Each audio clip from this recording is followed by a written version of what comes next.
नमस्कार, मैं अंकित स्वागत करता हूं आप सभी का हमारे YouTube चैनल टीचर एजुकेशन में। तो आप सभी स्टूडेंट ध्यान देंगे कि आज का क्लास काफ़ी इंपॉर्टेंट होने वाली है, जिसमें हम लोग यूपी बीटीसी यानी डीएलएड फर्स्ट सेमेस्टर के संस्कृत के पेपर को हल करेंगे। आप सभी स्टूडेंट ध्यान देंगे कि आज के इस क्लास में हम लोग देखेंगे, समझेंगे कि पेपर का स्तर कैसा है, प्रश्न का स्तर कैसा है, अपने एग्जाम में कितने शब्दों में हम जो है प्रश्नों को लिखेंगे। ओवरऑल इन सभी चीज़ों पर आज की इस क्लास में हम लोग बात करेंगे। तो आप सभी स्टूडेंट इस क्लास को अंत तक जरूर देखें। यूपी बीटीसी के फर्स्ट सेमेस्टर में जो भी स्टूडेंट हैं वो अपने एग्जाम में जब भी बैठें तो ध्यान रखें कि जो प्रीवियस ईयर पेपर सोल्यूशन कराया गया है उस वीडियो को देखकर जरूर जाएं, ताकि वो अपने एग्जाम में कैसे उन्हें उत्तर लिखना है उन सभी चीज़ों को जान ले और समझ लें। ठीक है, तो साथ ही साथ जो भी स्टूडेंट इस चैनल पर नए हों चैनल को सब्सक्राइब कर ले, बेल आइकन को प्रेस कर ले, ताकि जितना भी नोटिफिकेशन रहे आप सभी को मिलता रहे। तो आप लोग स्क्रीन पर देख सकते हैं। सबसे पहले हम लोग देखेंगे कि बीटीसी फर्स्ट सेमेस्टर का जो पेपर होता है कितने घंटे का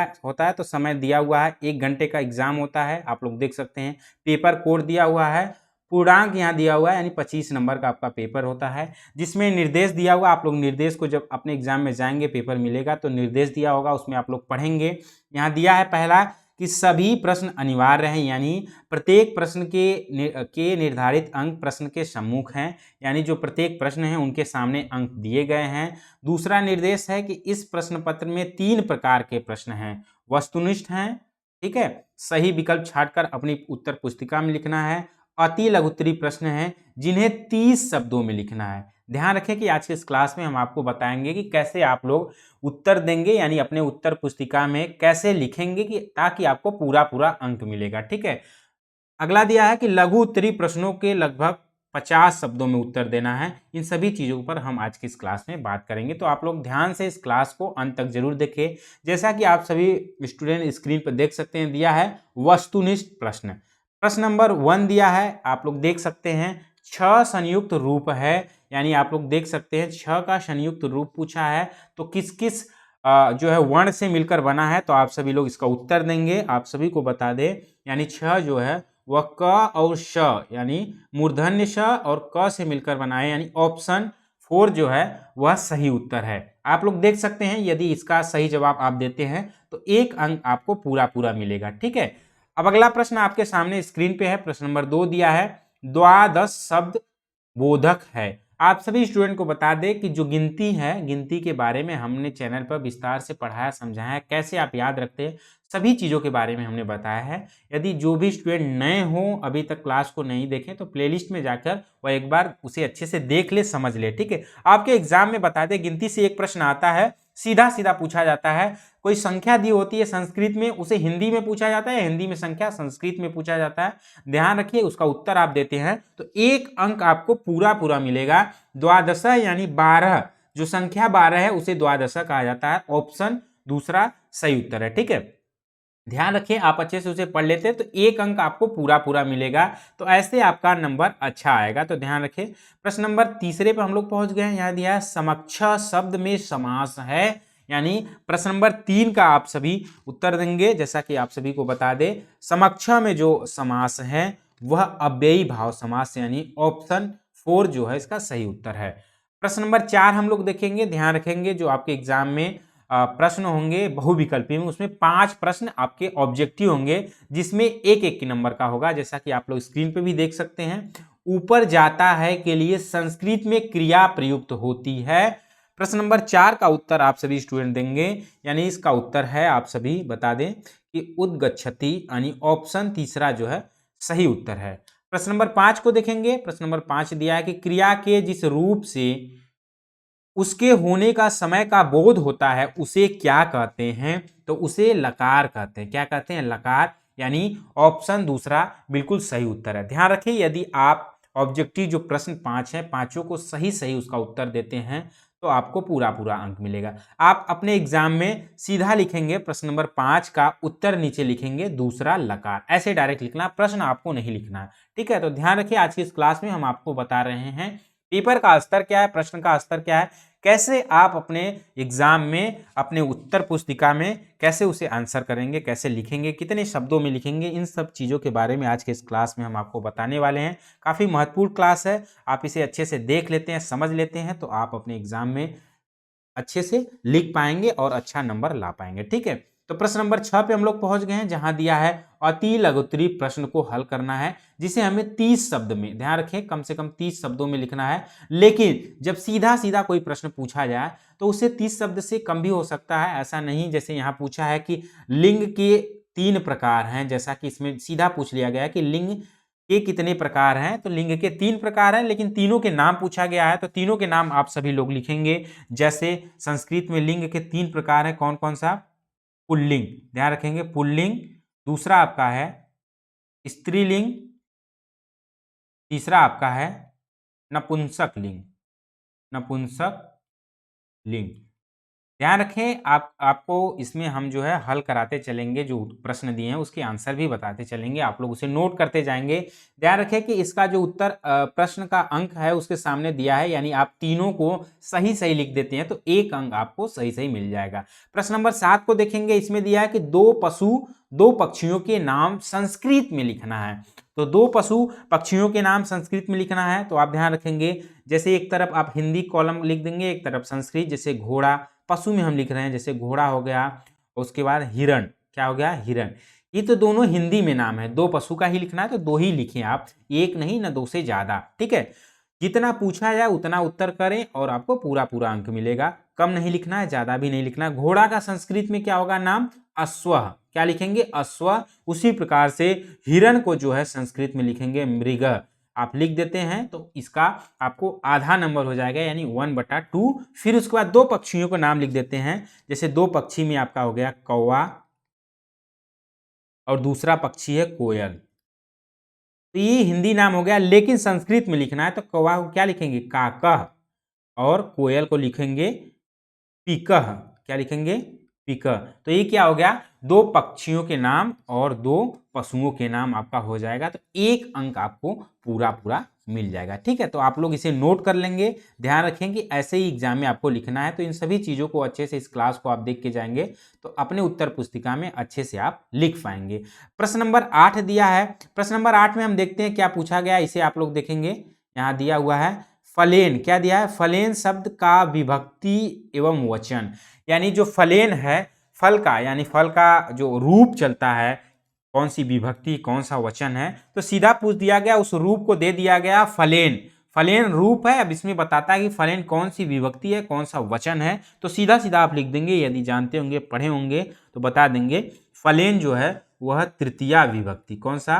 तृतीया विभक्ति और एक वचन है, कौन सा? एक वचन। ध्यान रखें, बस सीधा सीधा आपको लिखना है कि फलेन शब्द में तृतीया विभक्ति और एक वचन है, बस इतना ही आप अपने उत्तर पुस्तिका में लिख देते हैं तो पूरा पूरा 1 अंक आपको मिल जाएगा। ठीक है, तो ये ऐसे ध्यान रखें। अब हम लोग प्रश्न नंबर 9 पे पहुंच गए हैं। सामने आपके है रमा, दिया हुआ है रमा शब्द का सप्तमी विभक्ति बहुवचन रूप लिखिए।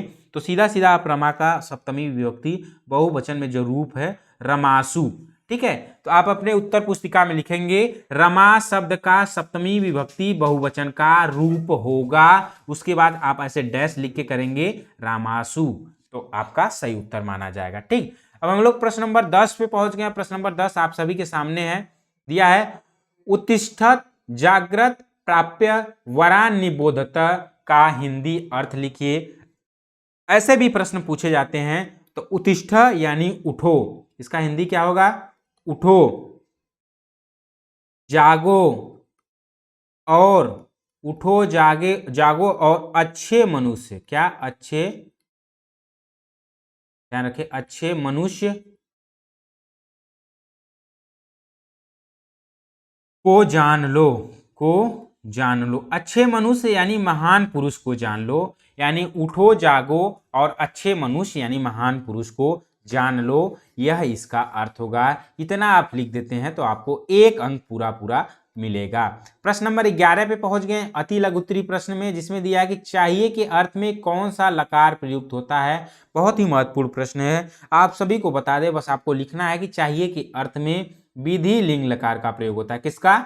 विधि लिंग लकार का प्रयोग होता है। इतना ही बस आपको लिखना है, 1 अंक पूरा पूरा मिल जाएगा। अब हम अगले प्रश्न की ओर चलते हैं। अगला प्रश्न आप सभी के सामने। अब लघु उत्तरी प्रश्न का जवाब आप सभी को अपने उत्तर पुस्तिका में जो है 50 शब्दों में लिखना है, जहां दिया हुआ है प्रश्न नंबर 12, 1 से 10 तक की संख्याओं को संस्कृत में लिखना है। देखिए आपके सामने संस्कृत यानी संख्या आ गई कि संस्कृत में संख्या, तो आप लोग संस्कृत में जो संख्या को बताया गया है उसे आप लोग उस क्लास को देख ले, अच्छे से पढ़ ले, समझ ले, जिसमें आप सभी को हम बता देते हैं कि संस्कृत में संख्या को क्या लिखते हैं। एक यानी एक आप लोग नोट कर लेंगे, द्वि, त्रि, चतुर, चार को कहते हैं, पंचम, षष्टम, सप्तम, अष्टम, नवम और दसम। ये आपका रहा जो है प्रश्न नंबर 12 का उत्तर। इतना ही आपको बस लिखना है। जो आपको पूछा जा रहा है परीक्षा में, ध्यान रखेंगे, परीक्षा में जो प्रश्न पूछा जा रहा है सीधा सीधा उसका उत्तर देना है, और सीधा प्रश्न पूछा भी जाता है तो आप ध्यान रखेंगे, ऐसे आंसर करेंगे तो आपको पूरा पूरा 10 अंक मिल जाएगा। दिया है प्रश्न नंबर 13, संस्कृत शिक्षण की विभिन्न विधियों का उल्लेख करिए। बहुत ही महत्वपूर्ण प्रश्न है, तो आप सभी स्टूडेंट को हम बताएंगे कि संस्कृत शिक्षण की विभिन्न विधि कौन कौन से हैं। उसमें पहला विधि जो आता है संस्कृत शिक्षण में, वार्तालाप विधि। कौन सा? वार्तालाप विधि, ठीक है। दूसरी जो विधि है वह प्रश्नोत्तरी विधि। कौन सा? प्रश्नोत्तरी विधि। तीसरी विधि जो है उसे आप लोग नोट कर लेंगे, चित्र विधि। कौन सा? चित्र विधि। और चौथी विधि है वह प्रोजेक्ट विधि। कौन सा? प्रोजेक्ट। ये 4 विधि हैं किसके? यानी संस्कृत शिक्षण के विभिन्न विधियों का उल्लेख करना। संस्कृत शिक्षण के ये 4 प्रमुख विधि, वार्तालाप विधि, प्रश्नोत्तरी, चित्र विधि, प्रोजेक्ट विधि, ठीक है। वार्तालाप विधि में जैसे भाषा को सीखने के लिए 4 चरण हैं, जिसमें पढ़ना, लिखना, बोलना, सुनना होता है, ये वार्तालाप विधि के अंतर्गत आता है। प्रश्नोत्तरी विधि आप सभी लोग ध्यान रखेंगे, इसमें प्रश्नकर्ता से ही प्रश्न किए जाते हैं।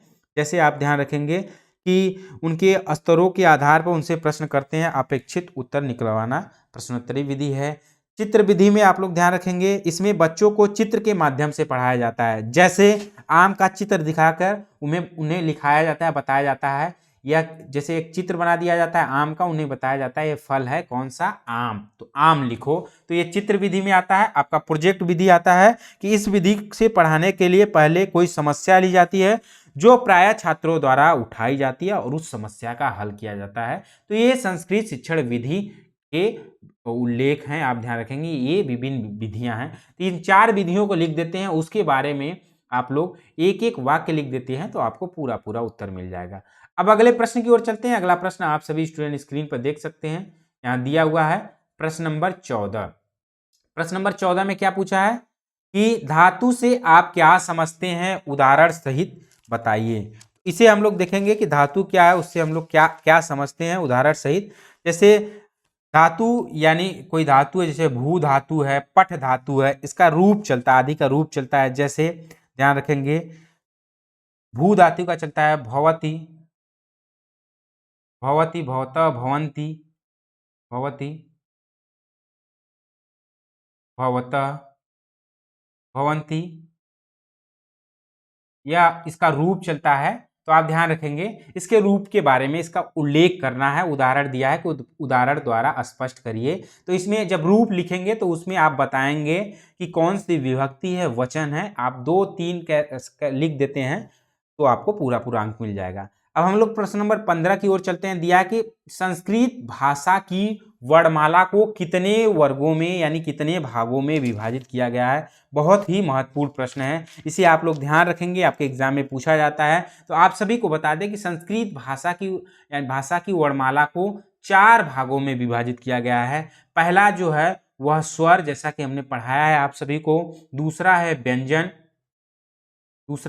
है। तीसरा जो आपका आता है वह विसर्ग, और चौथा आपका जो आता है वह अनुस्वार, ठीक है। तो इसमें आपको क्या लिखना है उसे आप लोग समझें। सबसे पहले आप उल्लेख करेंगे कि संस्कृत भाषा की वर्णमाला को कुल 4 भागों में विभाजित किया गया। पहला स्वर, स्वर के अंतर्गत ध्यान रखेंगे जो वर्ण स्वयं उच्चारित होते हैं यानी स्वतंत्र रूप से उच्चारित होते हैं वह स्वर कहलाते हैं। जैसे अ, आ, ई, उ, इन सभी स्वर के अंदर आते हैं। व्यंजन क्या है? वे वर्ण जो स्वरों की सहायता से बोले जाते हैं वे व्यंजन होते हैं। जैसे क, ख, क, ख, ग, घ, पूरा लेके ज्ञ तक, ठीक है। अब विसर्ग क्या है, विसर्ग के बारे में ध्यान रखेंगे, जब किसी वर्ण के अंतिम ध्वनि में ह शेष रहती है, ह का मतलब होता है जैसे उसके अंत में विसर्ग लगा रहता है, जैसे अह दिया है, क्या अह को हम लिखते हैं तो उस वर्ण के बाद विसर्ग लिखते हैं जिसको हम ह कहते हैं,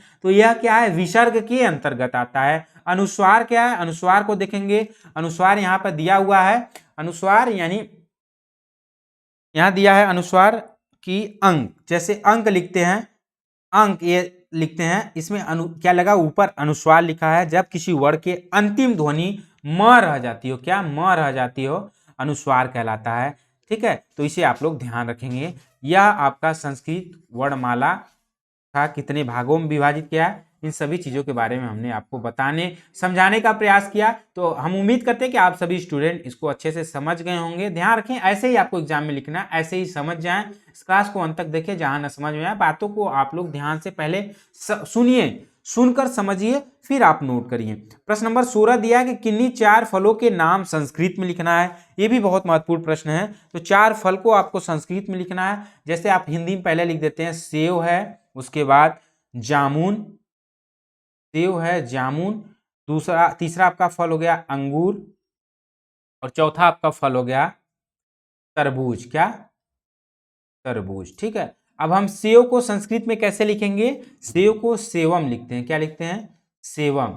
उसी प्रकार से जामुन को लिखते हैं जम्बू, क्या, जम्बू, और अंगूर को लिखते हैं द्राक्षा, क्या, द्राक्षा, और तरबूज को लिखते हैं कालिंदम, कालिंदम, ठीक है। तो इतना ही बस आपको लिखना है, यानी पूछा गया है लघु उत्तरीय प्रश्न में 2 अंक का है, आप लोग देख सकते हैं, जिसमें आपको बस लिखना है कि 4 फलों के नाम संस्कृत में लिखना है। तो 4 फलों, सेव को सेवम, जामुन को जम्बू, अंगूर को द्राक्षा, और तरबूज को कालिंदम कहा जाता है। तो ऐसे आप इतना लिख देते हैं तो आपको पूरा अंक मिल जाएगा। इतना ही आपको लिखना है, आपके एग्जाम में प्रश्न सीधे सीधे पूछा जाता है, ठीक है। अब हम लोग प्रश्न नंबर जो है 17 पे पहुंच गए, आप लोग स्क्रीन पर देख सकते हैं, दिया है संस्कृत शिक्षण में ऑडियो या वीडियो क्लिप के महत्व बताइए। तो ये भी काफ़ी महत्वपूर्ण प्रश्न है, इसे हम लोग समझेंगे कि संस्कृत शिक्षण के विभिन्न विधियों का, यानी जिसमें हम देखेंगे ऑडियो और वीडियो के महत्व को समझेंगे कि क्या होता है ऑडियो और वीडियो का महत्व। जैसे कि इसके बारे में देखेंगे कि जैसे वीडियो के महत्व को आप लिखेंगे तो इसमें बताएंगे कि इसमें बहुत बड़ी लाइब्रेरी को एक छोटी डिस्क में उतारा जाता है, ध्यान रखेंगे, उसे हम जो है वीडियो के माध्यम से उसे पढ़ सकते हैं, समझ सकते हैं। तो ये आपका पहला पॉइंट हो जाएगा। कम से कम आप 5 पॉइंट अपने एग्जाम में जरूर लिखिए जब भी महत्व और विशेषता के बारे में लिखने को आए। इसमें भंडारण हेतु कम स्थान चाहिए, वीडियो के माध्यम से आप ध्यान रखेंगे। यह सस्ती पड़ती है जबकि बहुत अधिक संख्या में बनाई जाती है, वीडियो क्लिक के माध्यम से हम इसे पहचान सकते हैं, ठीक है। सीखने वाले उत्पादकता बढ़ाई जा सकती है, इसमें ध्यान रखेंगे। और दूसरा दिया, इसमें छात्रों की कोर्स की सामग्री के साथ अंतःक्रिया की व्यवस्था होती है। ये आपका वीडियो क्लिप के माध्यम से हम इसे समझ सकते हैं, ठीक है। अब आगे हम लोग देखेंगे, जैसा कि आप सभी स्टूडेंट देख सकते हैं, आगे दिया हुआ है प्रश्न नंबर 18। प्रश्न नंबर 18 में क्या पूछा गया है, आपके एग्जाम में जरूर ऐसा प्रश्न पूछा जाएगा, आप ध्यान रखें निश्चित तौर पे कि आप प्रीवियस ईयर क्वेश्चन पेपर को देखेंगे जितने भी साल का, उसमें संस्कृत में अनुवाद करने के लिए 4 जरूर वाक्य दिए होते हैं। तो 4 आपके सामने है। पहला है बालक हंसता है, तो बालक हंसता है को आप संस्कृत में क्या लिखेंगे, बालकः हसति, क्या, बालकः हसति, ठीक है। और शीला ने पुस्तक पढ़ी, शीला ने पुस्तक पढ़ी, इसका संस्कृत अनुवाद होगा शीला पुस्तकम अपठत, होगा शीला पुस्तकम अपठत।